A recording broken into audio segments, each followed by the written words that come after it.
സെമിനാരിയിൽ പുതുതായിട്ട് ചേരാൻ ആഗ്രഹിക്കുന്ന ചില കുട്ടികളുടെ വീട്ടിലേക്ക് ഈ ദിവസങ്ങളിൽ പോകാനിടയായി.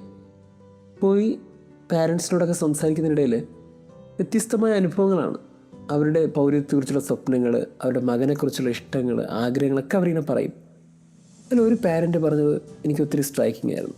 സാധാരണഗതിയിൽ പോകുമ്പോൾ പാരൻസിനോട് ചോദിക്കും, നിങ്ങൾക്ക് ഇഷ്ടമുണ്ടോ എന്നൊരു ചോദ്യം ചോദിക്കും. കാൻഡിഡേറ്റിന് ഇഷ്ടമുള്ളതുകൊണ്ടാണ് സെലക്ഷൻ ക്യാമ്പിനൊക്കെ വരുന്നത്. പക്ഷേ മാതാപിതാക്കൾ ഇഷ്ടം വളരെ പ്രധാനപ്പെട്ടതാണ്. നിങ്ങൾക്ക് ഇഷ്ടമാണല്ലോ അപ്പോൾ സെമിനാരിൽ വരുന്നതെന്ന് ചോദിക്കുമ്പോൾ ഒരു പാരൻറ്റ് പറഞ്ഞത് ഇങ്ങനെയാണ്: അച്ഛാ, ഞങ്ങൾക്ക് ഒത്തിരി ദാരിദ്ര്യത്തിലാണ് ഞങ്ങൾ കടന്നു പോകുന്നത്. ഞങ്ങൾക്ക് ഇവനാണ് ഏക മകൻ. വലിയ പ്രതീക്ഷയോടെ ഞങ്ങൾ വളർത്തുന്നത്. എനിക്കൊത്തിരി അസുഖങ്ങളൊക്കെ ഉണ്ട്. ഇവനാണ് എല്ലാം നോക്കേണ്ടതെന്നൊക്കെ വലിയ ബോധ്യത്തോടു കൂടിയാണ് ഞാൻ ഇവനെ വളർത്തിയത്. പക്ഷേ എന്തോ ഇപ്പോൾ കുറച്ച് നാളായിട്ട് ഇവന് അച്ഛനാകണം എന്നുള്ള ആഗ്രഹം പറയുമ്പോഴൊക്കെ ഞാൻ ഓർക്കുന്നത്, ഇത്രയും കാലം വഴി നടത്തിയ ദൈവം എൻ്റെ മകന് ദൈവത്തിന് കൊടുത്താൽ പിന്നെ ആ ദൈവം എന്നെയും എൻ്റെ ഭാര്യയെ നോക്കിക്കോളും. അതുകൊണ്ട് ഞങ്ങൾക്ക് പൂർണ്ണ സമ്മതമാണ്. എന്ത് കൺവിക്ഷനോടെയാണ് അദ്ദേഹം അതിനെക്കുറിച്ച് പറഞ്ഞതെന്ന് ഞാൻ ആ നിമിഷം ഓർക്കുകയായിരുന്നു.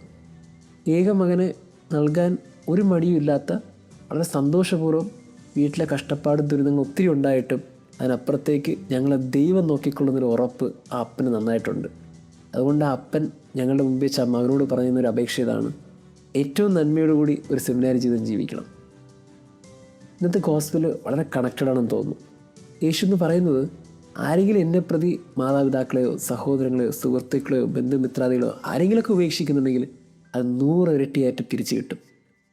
നമ്മുടെ കർത്താവ് ഒന്നും മറക്കില്ല, എല്ലാം ഓർത്ത് വയ്ക്കുന്നുള്ളൊരു സൂചന ഈ ഗോസ്പൽ നൽകുന്നുണ്ട്. ആരൊക്കെയാണോ കർത്താവിന് വേണ്ടി എന്തെങ്കിലുമൊക്കെ ചെയ്തിട്ടുള്ളത് അതൊക്കെ ഇരട്ടിയായിട്ട് കിട്ടും. കിട്ടാതിരിക്കാൻ ഒരു വഴിയുമില്ല. അങ്ങനെ കൃത്യമായി കൺവിക്ഷനുള്ള ചില മനുഷ്യർ ഇന്ന് ഈ ഭൂമിയിൽ ജീവിക്കുന്നുണ്ട്. അതുകൊണ്ടാണ് ഇന്ന് ഒത്തിരി പേര് സമർപ്പിത ജീവിതത്തിലേക്ക് ഇറങ്ങുന്നത്. കർത്താവ് ഒന്നും മറക്കില്ല, കർത്താവ് എല്ലാം ഓർത്തു വയ്ക്കും. നമ്മൾ ചെയ്യുന്ന നല്ലതിനൊക്കെ അവൻ ഇരട്ടിയായിട്ട് നമ്മുടെ കൂടെ നിൽക്കുന്നവർക്കൊക്കെ അവൻ നൽകിക്കൊണ്ടേയിരിക്കും.